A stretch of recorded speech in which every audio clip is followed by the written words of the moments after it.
Lynn Onstot with Joplin Insider. This is a show brought to you by the City of Joplin. Today I have with me Paul Bloomberg, our city's Park and Recreation Director, and Carla, the Business Development Manager for the Parks and Recreation Department. She also oversees the Recreation Division. So both of them are very busy this time of year. I welcome you. Thank you for coming out today during your busy schedule and spending some time to tell our viewers what's going on with Parks and Recreation. I'm going to start, obviously, when you think of Parks and Rec in the summer, what do you think of? You think of pools. Pools. Tell me what's going on with pools. I know we've had a couple changes this year, but we did. What's going on? We did have a couple of changes. This year we only have 2 pools that we operate on an everyday basis. Schifferdecker pool is always open Monday through Sunday, 1 to 6. But then we do a rotating schedule between Ewart and Cunningham. Okay. So why did we make the switch this year? Well, and it's just a trend that's actually been happening the past 3 or 4 years. We're just not getting the lifeguards like we used to.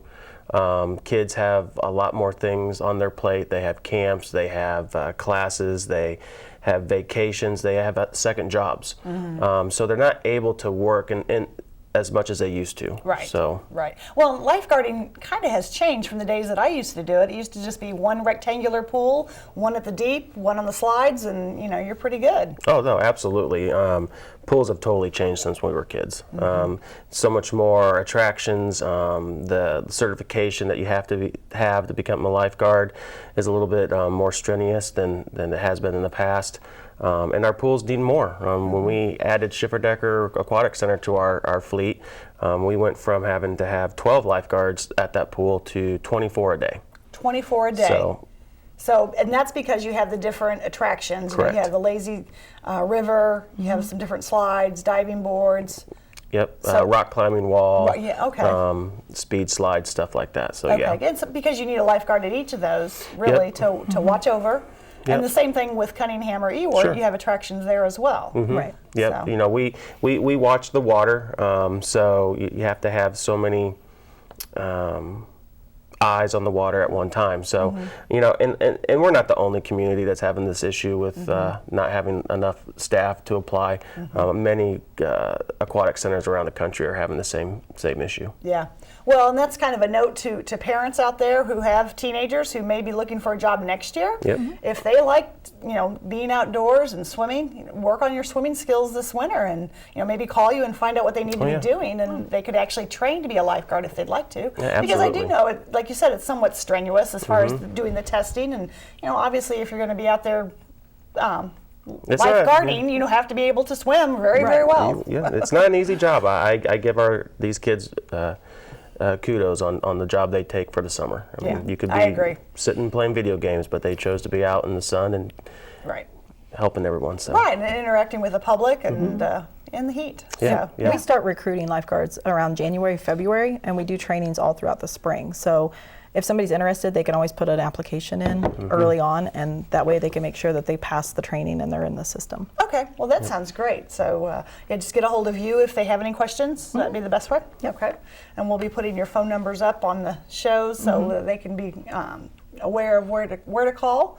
So when you say Cunningham and Ewart, they rotate days. Mm-hmm. Cunningham's open Monday, Wednesday, Friday, and Saturday, correct? Correct. Okay, and then Ewart's Tuesday, Thursday, and Sunday. Yes. All 1 to 6? Yep. And then Schifferdecker every day, 1 to 6. Right. Okay. Yeah. Mm-hmm. Well, there's other programs other than just swimming, other than just keeping the pools open. Right. I know you have some activities at night. What's going on at night? Every Friday night we do a family swim night where we actually open the pool. Mm-hmm. From 6:30 to 8:30 for families to come in. It's half off the regular admission. That's a good deal. It's just a good family event, just to get out and hang out with the family. Right, and it's a little bit lower cost mm-hmm. because right. it's just 2 hours, so you get to come out, enjoy some time with your kids, see how they're progressing. Maybe mm-hmm. they've been at the pool all week while you've. Maybe right. mom took you or dad took you or a sitter, right. and now you can show them what you've been learning. Yeah, so. No, it's a good, we've been doing that for a couple of years now, mm-hmm. so we're slowly getting the word out that, and people are starting to come. So it's a good evening. Yeah, now I've heard about Aqua Zumba. What in the world? Yeah, Aqua Zumba I'm sure you go out there and do that, Paul. Yeah, I have I'm the teacher. Yeah, I don't think you want this out there. But no, Aqua Zumba is a great program. We actually contract that program out to I think her name's Whitney Oakes, is our instructor. She came to us a couple of years ago, and the numbers are huge. I mean, we get 80 to 90 people that come to the pool. Great. We're getting to the point where we actually may have to turn people away because. You got a nice little visual there. So. Oh yeah, there it is. But yeah, I mean, Cunningham Pool's the one that hosts that, and that one's on Wednesdays and Mondays and Wednesdays from 6:30 to 7:30. But and is there a fee for that? I believe it's a $5 drop-in fee. Okay. So yeah. Okay. So you just pay as you go, and so you don't have to sign up for like a lengthy stay. You just basically, which works better for everybody's schedule. Everybody's schedules changes. So you want a quick workout in the heat. Yeah. And Whitney has a huge following. Huge. And a lot of people speak very highly of her and her Zumba skills. So a lot of people, they follow her and they cannot wait till Aqua Zumba starts. Yeah. Well, tonight, Monday, Wednesday night. So I'll have to try it. So swim lessons, I know. Always our popular one. Right. So we're still holding swim lessons up until when? We do. We do that until. We do that for every 2 weeks and take a week off, so that'll go until like the beginning of August, and then that'll be done for the season. Okay. Kind of when eWork wraps up for the season is when swim lessons will. Okay. But that program, we have about 400 kids that go through that program every summer. That's it's a great program. We have mornings from 10. We have 10 o'clock, 11 o'clock in the morning, and then we have an evening from there's like 6:30 and 7:30. So and they fill up fast. So. You need to get registered if you want to hit the last couple of sessions. Yeah, I understand, and it's a life skill, so it's good and it's important for everyone to know. Of course, I love to swim, and so appreciate. It's from babies all the way up to adults, so I mean, it encompasses everyone. Yeah, that is good. So, well, obviously, once we get past swim lessons and we start talking about pools closing with school, how does that work? How do you alter those? Well, eWork is our first pool that we close down, and that'll be the first Sunday in August. It'll be, and I believe that's August 5th. And then Schifferdecker will be our second one that we shut down, and that one is August 12th. And that's basically just because it takes so many to run that pool. Correct. Right? We'd love to keep it open. But at that time of the year, especially when kids are starting to go back to school, that we lose the high school kids to athletics and practices and whatnot, there's just absolutely no way we can operate Schifferdecker at its regular manned schedule. So we do shift over to Cunningham as our last pool that we stay open till the Labor Day. Okay. And of course, when people are interested in finding out the details, you'll have that on your website, joplinmo.org. Parks or Joplin Parks? You can go to joplinparks.org and it takes you into everything. We do have a Connect link. Sorry. Yes. Yeah. Don't have it plastered here. But it's also, you can also access our department page on joplinmo.org. And I guess that's how I do it, because I'm always on the city's page. But Plus our Facebook is one of our huge assets. Facebook, that's a great place to get information. You're right. Yep. So. Okay, well, you're staggering the pools, they're closing, and we're starting to think about other things going on in the summer. We have movies in the park. Tell me about that. That has been a very popular program the last few years. Yes. Last year, we received a sponsorship from Fletcher Toyota, and they sponsored an entire movie series last year. And so last year we had 8 different movies throughout the year scheduled, and we had a great reception. And so we went back to Fletcher Toyota again this year, and they renewed that sponsorship. And so this year we were able to offer. We've been offering 7 movies. We added one, and we took one out that the date wasn't really conducive with people's schedules.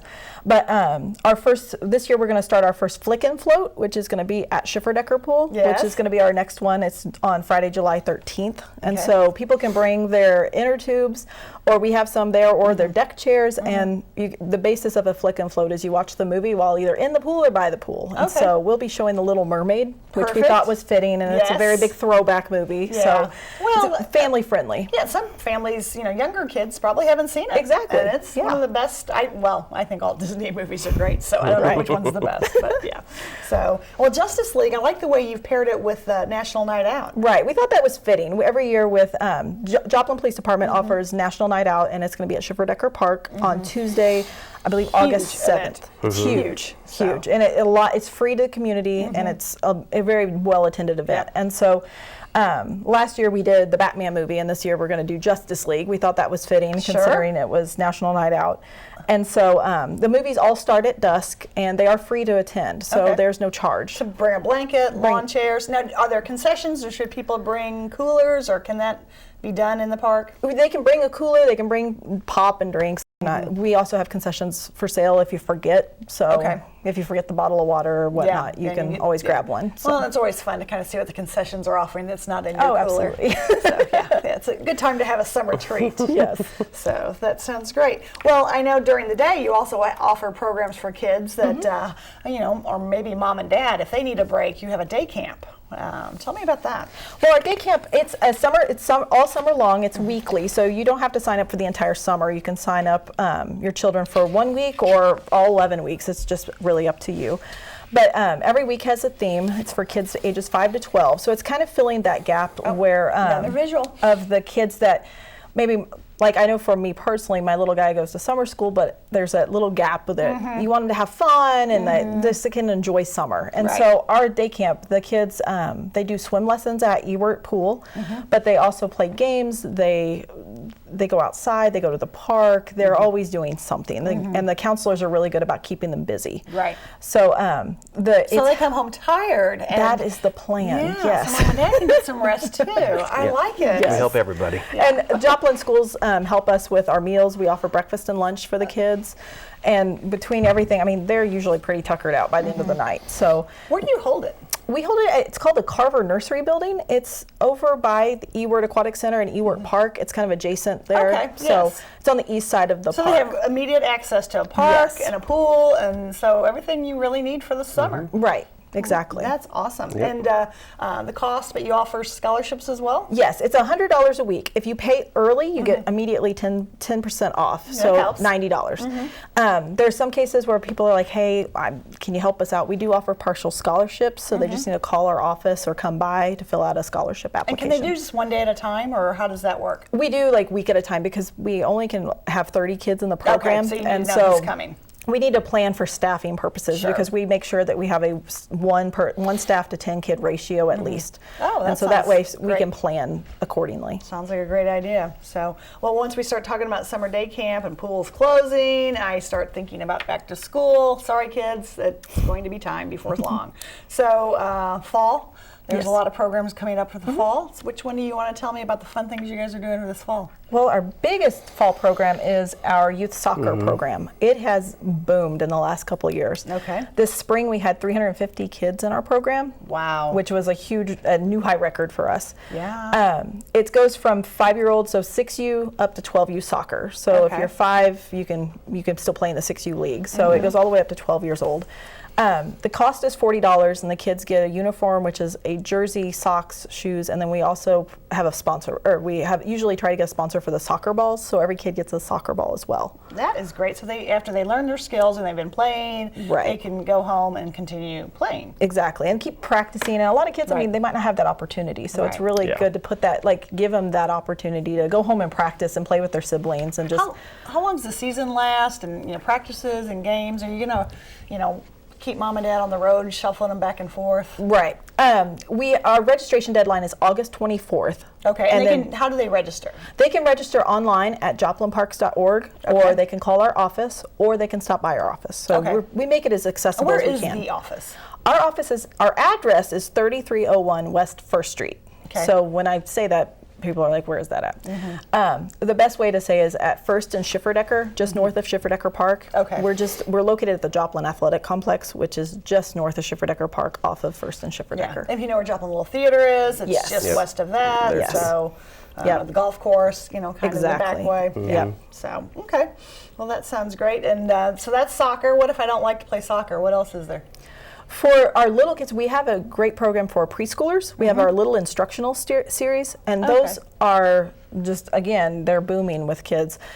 We offer Little Tykes football, which is really fun for the preschoolers. And our programs are basically just to introduce the kids to the sport. There's no coaches and no formal teams or games, but it's more through fun drills. The kids kind of learn how to handle the ball and how to run and jump and stuff. And it's, again, like you said, tuckering the kids out. Yeah. And we also offer little kicker soccer. And Okay. so we have them throughout the year. So we do basketball, we do baseball, we try to do soccer, football, and we've Again, introduced introducing, tennis. because they might Yes. see big brother or sister doing these things. Right. Because all of these programs are co-ed, is that correct? Yes, that is Yep. correct. Okay. Yep. Well, now how do you get your coaches? Are you looking for parents to help volunteer? How does that work? Parents or volunteers are essential to our programs. For our youth soccer, for example, we had 32 teams this past spring, so that means we have to have 32 coaches. And so we really rely heavily on the parents and like community leaders to help us with the programs and coach the kids. Yeah. And I'm sure you get a lot of those parents, if they're bringing their child, they want to help and be a Right. part of, so that is great. Right. But maybe, you need community service hours if you're a college-age kid. Oh, doing, absolutely. Education might Right. be another opportunity. Or if you're So- retired and your kids used to play soccer and you love it, we have one gentleman. He's retired and he that's comes cool. out and helps. I think that's coach great. a team, Yep. so. I'll remember that. I'm Yeah. still looking for that retirement time, but yeah, I'll keep that in mind. So there are leagues for older kids. We talked a little bit about the 6 under and 12 under soccer. What about us old folks? For the adults, we offer adult softball is really popular out at the athletic complex. They play at the Gene Bassman softball complex. Adult softball, it's one of our bigger adult programs. Is it slow pitch, fast pitch? It's slow slow pitch. pitch, yeah. Okay. So it's a good I leisurely don't way think to. adults can do fast pitch anymore. I- So, well, not really. A little bit more fun. No, some might think they can, but I had a hard time with slow pitch, I'll be honest. Those of you who know me know that's true. And we also have a pretty popular adult soccer league. Yes. Okay. So for those who want to relive their high school glory days or college days, that's available too. Yeah. Yeah. Soccer is fun. I think it's It fun is. to watch, Yeah. fun to play. So Yep. now all these leagues are offered in the evening. Okay, all at the athletic complex. Right. And what about practices? Do you get involved in that, or is that the teams? For the adults, Yeah. That's entirely up to that's them. entirely Okay, up to them. So you, Yep. you don't Yeah. structure Yeah. that, and so they figure that out. Right. Which is good. That's one less thing you guys to do. Right. to And do. we tell people it's a great way to get like your community, like a church group or coworkers or friends together just to Right. hang Right. out outside of work. These programs, like you said, they're starting at the end of July and go probably into the fall. What do you Right. do for the winter then? I mean, I know that's a little bit further out than today, but people might be thinking, I don't want to get out in the heat. What if I, want to do something and be a little more active as it gets colder? Well, we and a lot of people don't know this, but Memorial Hall falls under Joplin Parks and Recreation, and so we utilize that building in the winter we offer an adult futsal, which is kind of like indoor soccer, Oh, okay. and then we also offer volleyball. Okay. I always thought futsal would be a little bit slower, but I think it's faster because, Yes. You got less players in a small area, so Yeah. yeah, you still it's are, quick. yeah, it's pretty quick, yeah. Too Keep your head on too a fast swivel. for me. Yeah. So, but it's fun to watch. Again, the recreational watching is what I do. Yes. So, okay. Well, as we look into the fall, what else do we have going? Well, our fall is a lot of special events. Our old-fashioned hayride, which is free for the public, it's held, I think might be the 19th or 20th year for it. Oh, at least. Yeah, I started that program when I first moved here, so it's got to We've be I got a think list of all 20th. your upcoming. Look at that. So the old-fashioned hayride will be at McClellan Park. That we take our tractors down there, and you can do a hayride literally through McClellan Park on the disc golf course. And then we also have hot dogs and s'mores, and we're also going to do one of our movies at the movies in the park there. So that's a great family-friendly event. Great way to kick off like the Halloween fall type of activities. The turkey shootout, which is not shooting turkeys as the name implies, is an actual it's a free throw competition for kids, and it's held at Memorial Hall. It's completely free. The kids come and they compete with the free throws, and they can win a turkey. And we also have like gift cards and stuff. So that's hence the turkey shootout. Yeah. There's nothing better than a little kid coming home with a turkey for Thanksgiving. That weighs Yeah, half and the they're turkey. so proud that They- they're. they Oh are. my gosh! Yes. Yes. It's great. Yeah, that's a great way to kind of get the family involved in the holidays. And it's awesome to watch them try to carry it. Oh yeah, yeah, That's probably the best yeah. part. You're right.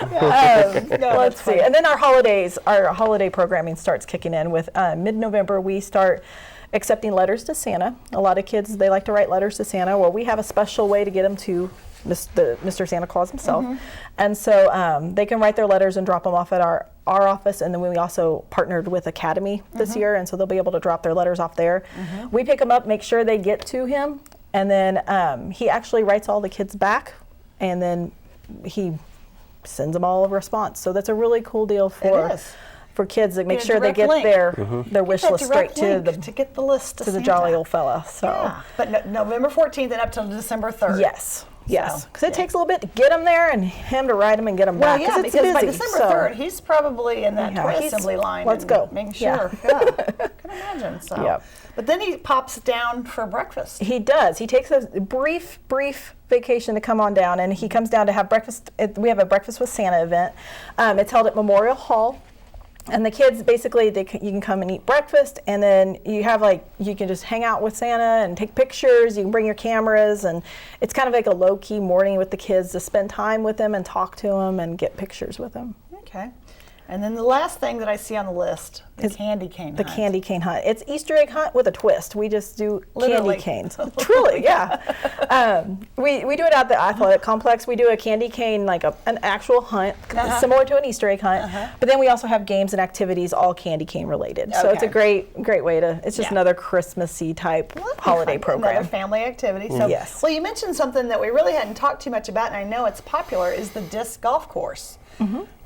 What is disc golf and how is it played? Give me the lowdown on that, because I hear a little bit about it. Never done it. I've seen buckets. Right. Is that how it's done? They're baskets. Baskets. Yeah, we have 27 holes at Mm-hmm. McClellan Park.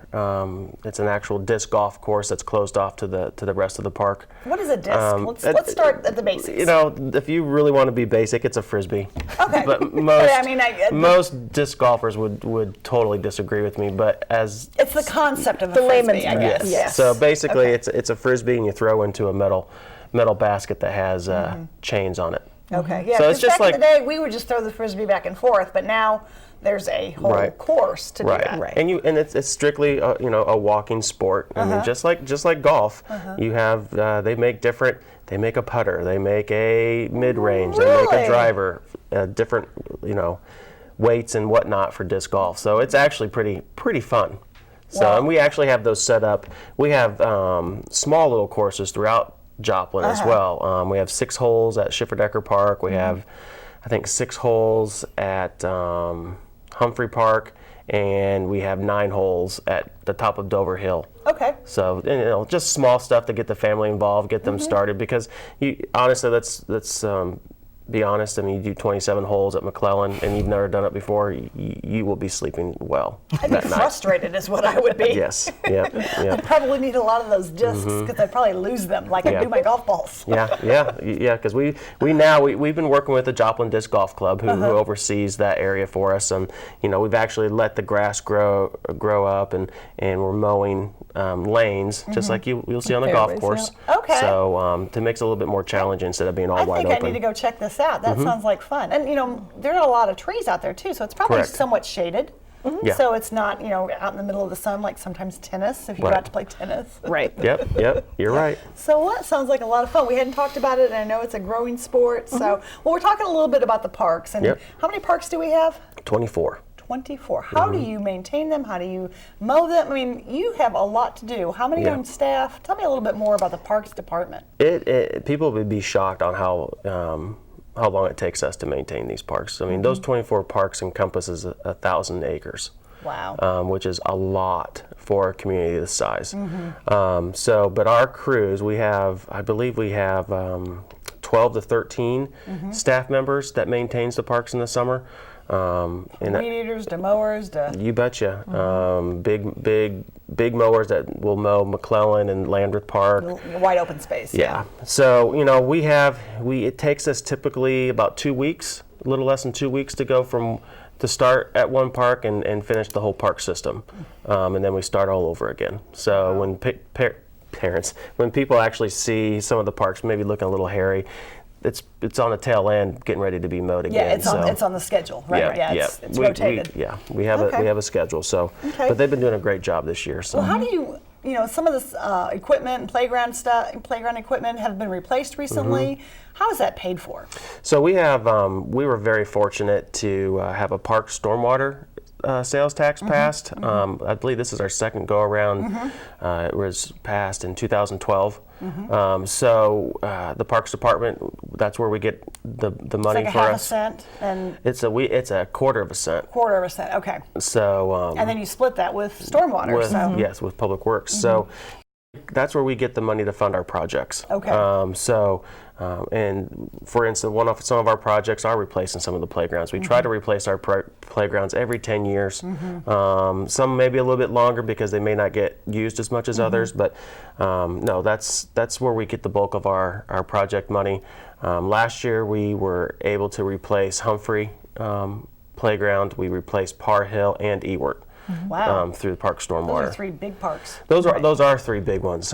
This year we're going to be replacing Leonard's, and we're going to be adding. Leonard is the one on 4th and Turk. It's basically the park that's behind Toys R Us. Okay. So, yeah, but then we'll be adding a children's play feature at Garvin Park, which is over there behind McDonald's off of Main Street. Well, there's been a lot of different features there. Is there a new one? You're adding another? Yeah, it'll be something you probably have never seen. It's going to be more interactive fun. children's stuff. And when's that come in? We're still in the planning stages for that. Leonard, actually, that equipment should be shipped to us next week, and then we'll be starting the installation later in the summer for that one. That's great. Well, I can't let you go without talking about the Monarchs. You guys have done a great job. So you're partnering with. Well, we actually partner with a few volunteers, and it's the Mayor's Monarch Pledge, which is a national organization that kind of spearheads this. But it was spearheaded by a volunteer, a citizen, Val Frankowski, who came to us. So, and then we also have Sarah Fisher, who's a huge volunteer for our department as well. So Master gardeners, master naturalists. Carla and I really can't take much credit for what they look like. I mean, actually, I can't take any credit for what they look like. They're beautiful, though. I couldn't tell a monarch plant when it's not flowering from a weed. Yeah. So, well, I'm working on it. I'm with you. But they're beautiful. I actually have stuff in my own yard now because of those two. But no, they're if you drive over by Ewart entry sign to that park, it is amazing. We have them a bed over in Leonard Park, Humphrey Park, Mercy Park. Camp Cunningham Park as well, so they're everywhere. It's beautiful. It is beautiful, and we do thank the volunteers to help us do that. Without them, we couldn't do it. Butterflies are wonderful. Of course, we've kind of adopted the butterfly as somewhat of a symbol after a recovery effort, after the disaster and the recovery effort, so we do appreciate that. And of course, the monarch needs our help. The migration. Absolutely. So, Well, is there anything else? We've kind of touched all over. I think you guys have really got a lot going on in your department, and I appreciate you coming out today. Is there anything else you'd like to add? Not really. I mean, we're just summertime is obviously our busiest time of the year. That which makes me realize how appreciative I am of you taking a few minutes to sit down with me and spend some time. It's hard. I mean, Carla and I do all the pencil pushing, and then we have everybody else that actually does the hard work. So, you've got a great crew, and we appreciate all that you do. So, well, thank you both so much, and tell your crews thank you. They've done a great job with the parks this summer, just as always. So, we look forward to having you back next year and talking about parks next year. Sounds good. Thanks for having us. You're welcome. That concludes this edition of Joplin Insider. We hope you enjoyed today's show. We'll be bringing you more in the future, so be sure and watch. Thank you. I'm Lynn Onstot.